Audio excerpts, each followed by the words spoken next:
Baiklah, halo semuanya. Perkenalkan, saya Sevin Kumar Paung dari Program Studi Teknik Elektro Universitas Negeri Medan. Pada video presentasi kali ini, saya akan membahas mengenai mikroprosesor dan mikrokontroler, di mana tugas ini adalah tugas yang diberikan oleh dosen pengampu saya, yakni Bapak Eka Dodi Suryanto, di mana di sini saya akan menjelaskan beberapa bagian-bagian dari mikroprosesor dan sebagainya. Intinya tidak lari dari seputaran situ lah.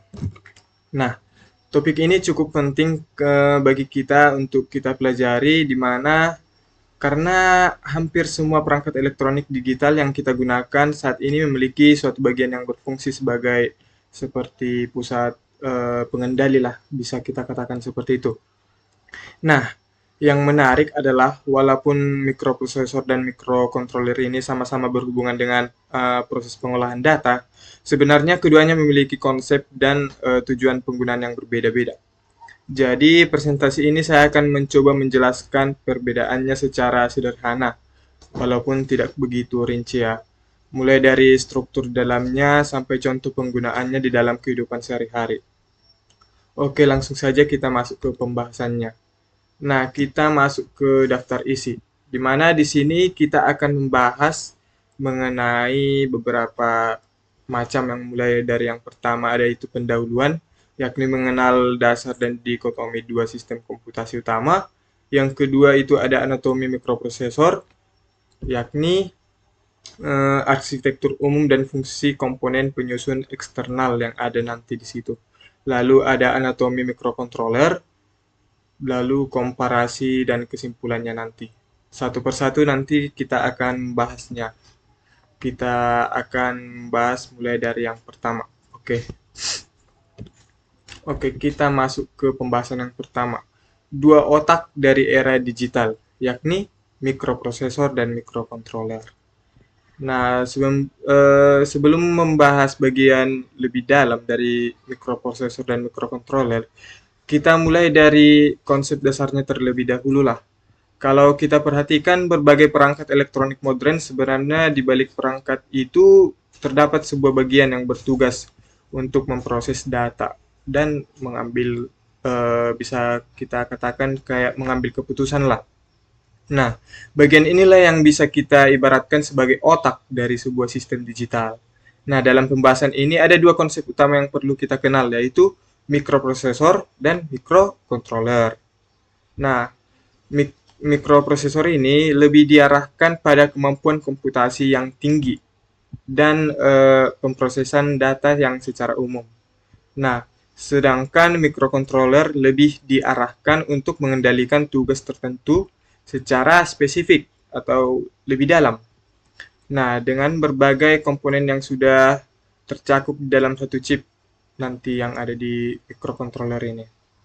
Nah, kalau ingin membayangkan secara sederhana, mikroprosesor ini bisa kita ibaratkan seperti otak yang membutuhkan beberapa bagian pendukung dari luar. Sedangkan mikrokontroler ini seperti sebuah sistem kecil yang sebagian besar kebutuhan dasarnya sudah tersedia di dalam chip tersebut. Intinya sudah ada lah di dalamnya. Nah, dari sini sebenarnya sudah terlihat perbedaan utama dari keduanya. Nah, kalau mikroprosesor ini digunakan untuk mengejar kemampuan pemrosesan dari fleksibilitas, sedangkan si mikrokontroler ini lebih mengutamakan integrasi dan efisiensi untuk sistem pengendaliannya. Nah, selanjutnya kita masuk ke dalam slide selanjutnya, mikroprosesor, bagian yang pertama. Sekarang kita sudah melihat slide ini. Dapat kita lihat secara sederhana, mikroprosesor ini merupakan sebuah chip yang berfungsi sebagai pusat atau CPU dari suatu sistem komputer.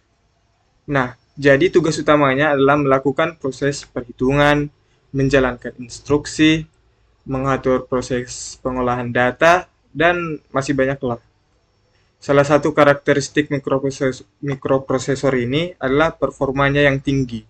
Nah, mikroprosesor ini dirancang untuk menjalankan operasi yang cukup kompleks dan membutuhkan kemampuan komputasi yang benar.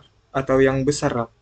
Karena itu mikroprosesor banyak digunakan pada perangkat seperti komputer, laptop, dan server lah. Ini aplikasi umumnya dapat kita lihat.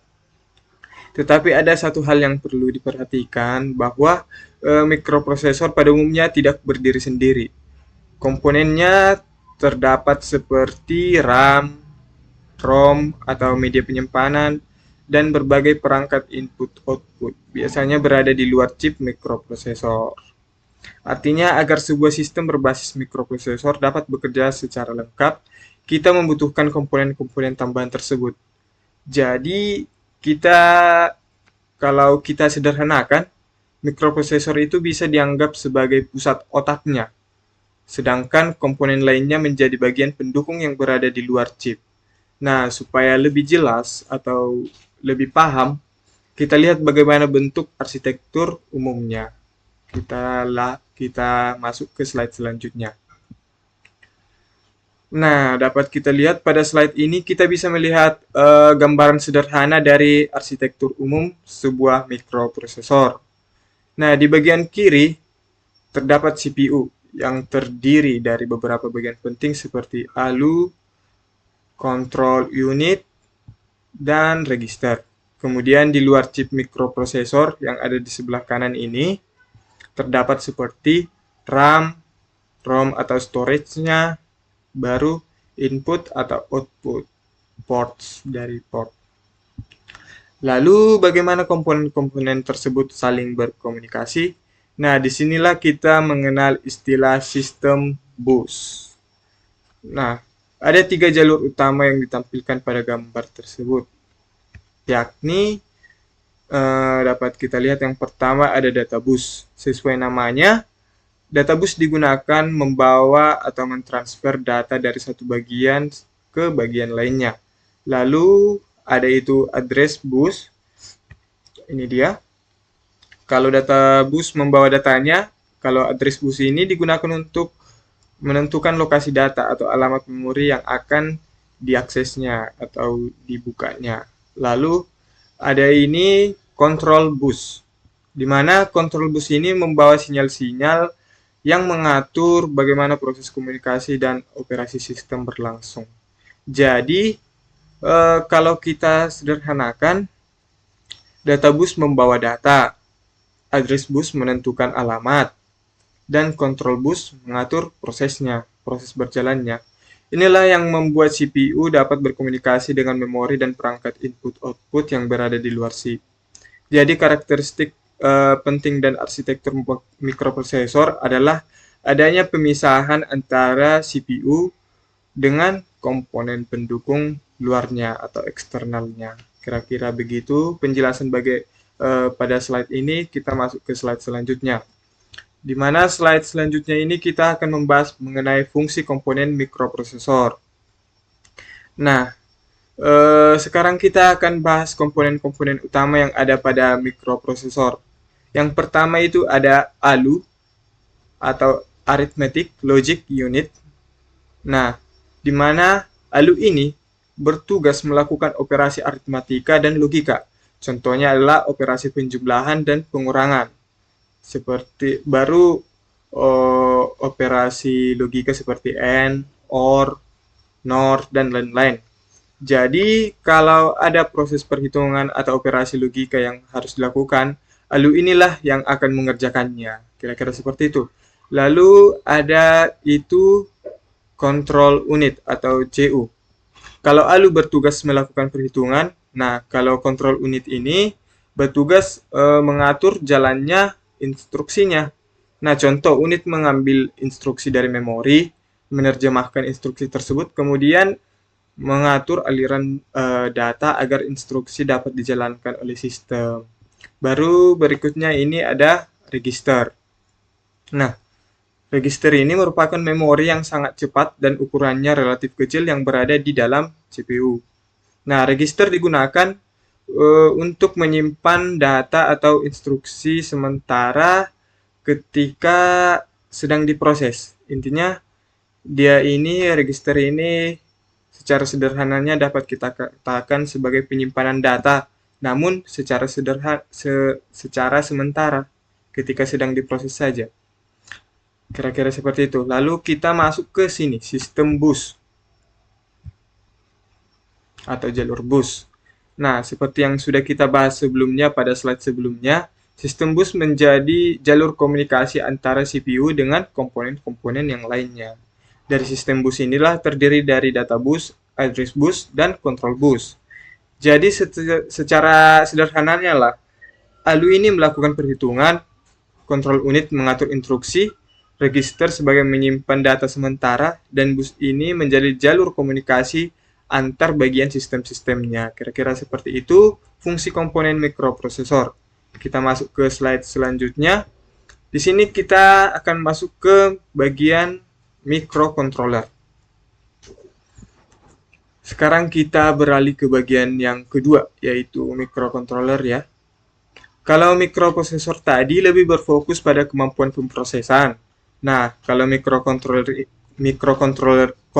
ini lebih berfokus pada pengendalian sistem secara spesifik.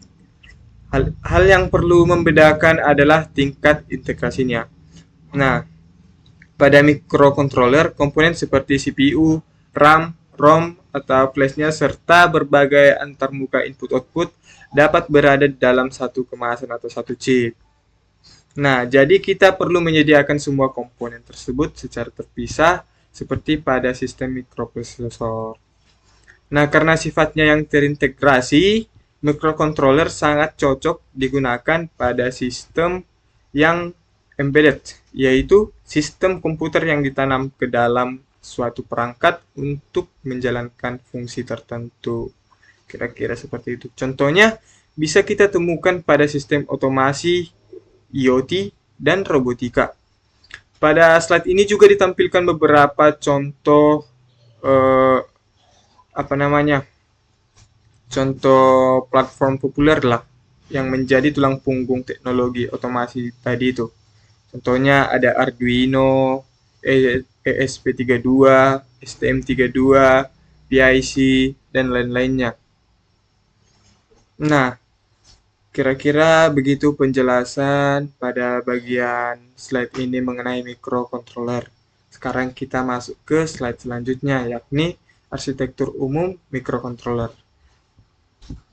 Nah, kalau kita perhatikan pada gambar ini, hampir semua komponen utama sudah berada dalam satu area yang ditandai sebagai satu chip microcontroller atau MCU. Nah, dapat kita lihat di tengah CPU sebagai pusat pemrosesan. Kemudian ada RAM sebagai penyimpanan data sementara yang digunakan untuk menyimpan data yang sementara ketika program nanti akan berjalan. Lalu ada juga flash atau ROM sebagai penyimpanan program. Lalu kemudian terdapat GPIO atau komunikasi atau communication. Nah, di mana GPIO ini bertugas untuk menjadi penghubung mikrocontroller dengan perangkat dari luar. Selain itu terdapat ADC, analog to digital. Nah, di mana kegunaan dari ADC ini yakni untuk mengubah sinyal analog menjadi data digital sehingga dapat diproses oleh CPU-nya nanti. Lalu kemudian ada juga timer atau counter. Nah, di mana timer atau counter ini digunakan untuk mengatur waktu, membuat delay, atau bisa juga kita buat untuk menghitung kejadian atau pulsanya nanti. Nah, semua bagian tersebut ini yang dapat kita lihat di sini, semuanya itu saling terhubung. Sehingga dapat bekerja sama di dalam satu chip.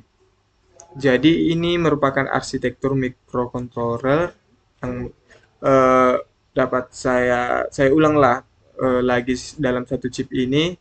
Terdapat seperti CPU, memori, I/O, input dan output, dan peripherals yang sudah terintegrasi, sehingga sistem dapat bekerja dengan komponen eksternal yang relatif lebih sedikit.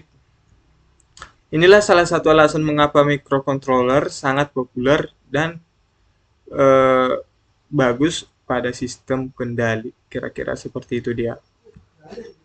Kita masuk ke slide selanjutnya, yakni fungsi komponen internal microcontroller.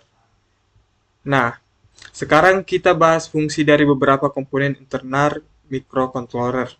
Yang pertama adalah memori, yang terdiri dari RAM dan ROM atau flash. Nah, RAM digunakan untuk menyimpan dan menyimpan data sementara yang sedang diproses. Sedangkan ROM atau flash digunakan untuk menyimpan program yang akan dijalankan oleh microcontroller. Berikutnya adalah GPO atau General Purpose I/O. Nah, gunanya untuk membaca input dari sensor dan memberikan sinyal untuk mengaktifkan aktuatornya. Kemudian ada timer atau counter, digunakan untuk mengatur pewaktuan internal sistem, menciptakan penundaan atau delay, dan menghitung kejadian atau pulsa secara presisi atau tepat, kira-kira seperti itu. Lalu ada ADC, Analog to Digital Converter, di mana gunanya untuk menerjemahkan sinyal analog dari lingkungan alamiah seperti suhu, cahaya, dan lain sebagainya menjadi besaran digital agar dapat diproses oleh CPU. Lalu ada itu peripheral komunikasi, seperti modul internal yang memungkinkan komunikasi serial dengan modul atau perangkat cerdas yang lainnya. Kira-kira seperti itu fungsi beberapa komponen internal microcontroller. Nah, sekarang kita masuk ke siklus kerja sistem microcontroller. Nah, pertanyaannya adalah bagaimana sebenarnya microcontroller bisa mengendalikan suatu sistem secara otomatis. Nah, bagaimana caranya? Itulah yang kita pikirkan atau kita akan bahas di sini bersama-sama. Nah, secara sederhana prosesnya dapat kita bagi menjadi 3 tahap utama. Yang pertama adalah input. Pada tahap ini, microcontroller membaca data dari lingkungan melalui sensor. Sebagai contoh, kita memiliki sensor suhu.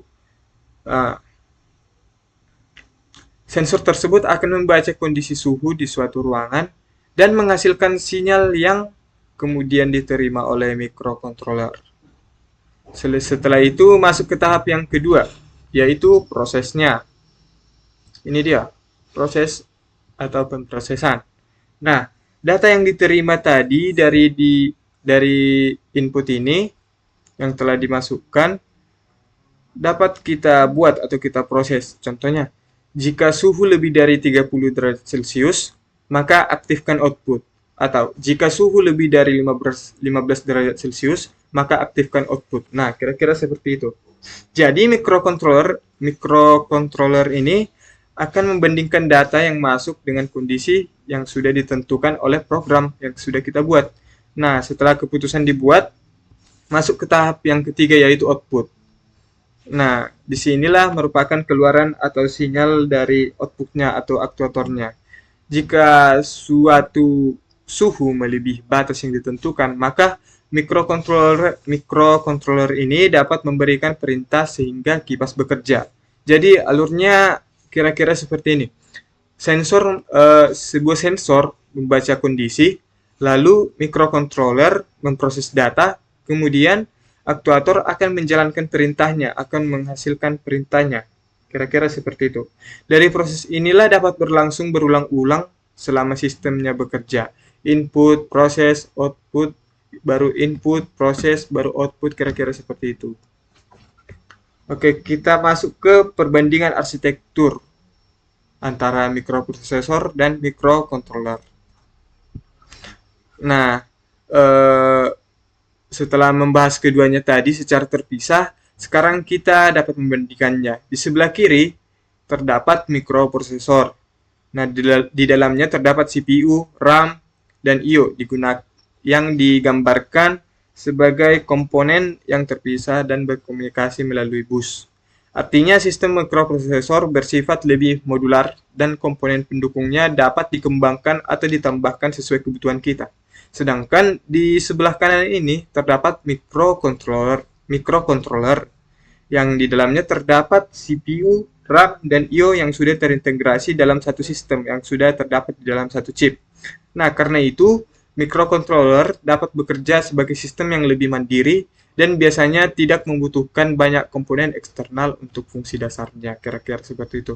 Jadi kalau saya sederhanakan perbedaannya kira-kira seperti ini. Nah, mikroprosesor lebih modular dan bergantung pada komponen eksternalnya, sedangkan microcontroller lebih terintegrasi dan mandiri karena sudah terdapat di dalamnya atau mencakup di dalam satu chip itu. Nah, perbedaan arsitektur ini nantinya juga memengaruhi bagaimana keduanya akan digunakan, kira-kira seperti itu. Dapat kita lihat juga perbandingannya, dapat kita lihat dari aspek fokus desainnya. Kalau mikroprosesor ini pemrosesan komputasi umumnya masif. Kalau microcontroller ini pengendalian tugasnya spesifik. Lalu arsitektur umum, memori dan I/O berada di luar chip. Baru kalau microcontroller, memori dan I/O terintegrasi dalam satu chip. Dari segi kecepatan komputasi, kalau mikroprosesor sangat tinggi lah dia. Kalau microcontroller sebaliknya lebih rendah. Lalu untuk biaya dan ukuran, kalau mikroprosesor relatif lebih mahal dan butuh ruang yang sangat besar. Lalu untuk microcontroller ini biaya dan ukurannya sangat murah lah. Bisa kita katakan murah dan berukuran sangat kecil. Nah, baru kita masuk ke aspek penggunaan datanya. Kalau mikroprosesor digunakan, penggunaan utamanya dapat atau terdapat pada laptop, server, superkomputer, dan PC.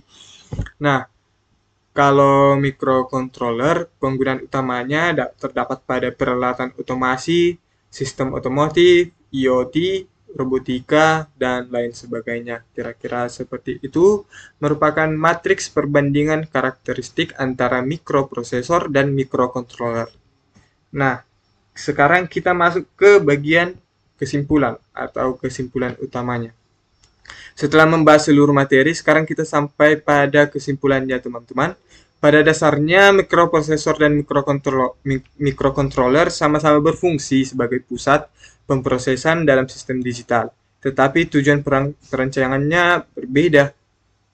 Nah, mikroprosesor ini difokuskan pada kekuatan dan fleksibilitas pemrosesan data yang menjadikannya lebih ideal untuk membentuk sistem komputasi kompleks yang membutuhkan memori dan antarmuka eksternal yang berskala besar. Sedangkan microcontroller ini mengutamakan efisiensi dan integrasi. Dengan menggabungkan CPU, memori, serta I/O ke dalam satu chip tunggal, microcontroller menciptakan fondasi sistem pengendali yang ringkas, hemat daya, dan tangguh untuk otomasi modern. Kira-kira seperti itulah kesimpulan utama dari antara kedua yang telah kita bahas tersebut, yakni mikroprosesor dan microcontroller.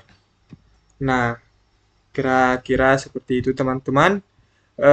Demikian presentasi saya mengenai analisis arsitektur mikroprosesor dan microcontroller ini. Dari pembahasan tadi kita sudah melihat mulai dari pengertian dasar, arsitektur, fungsi setiap komponennya, cara kerja microcontroller, dan lain sebagainya lah sudah kita bahas di situ.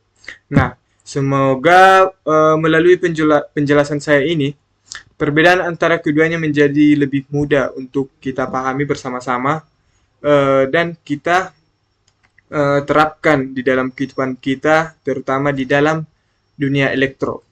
Nah, di sini saya menyadari bahwa dalam pembahasan ini masih terdapat banyak hal yang sebenarnya dapat dikaji lebih dalam, terutama mengenai jenis arsitektur, baru instruction setnya, baru komunikasi periferal, dan penerapannya pada berbagai sistem elektronik. Namun untuk pembahasan kali ini saya rasa poin-poin utama mengenai arsitektur dan perbedaannya antara kedua tersebut sudah cukup jelas lah untuk memberikan bagaimana gambaran dasar yang jelas. Sekian dari tugas video presentasi saya. Saya Stephen Kumar Paung. Terima kasih sudah menyimak presentasi ini dari awal sampai akhir. Saya ucapkan terima kasih.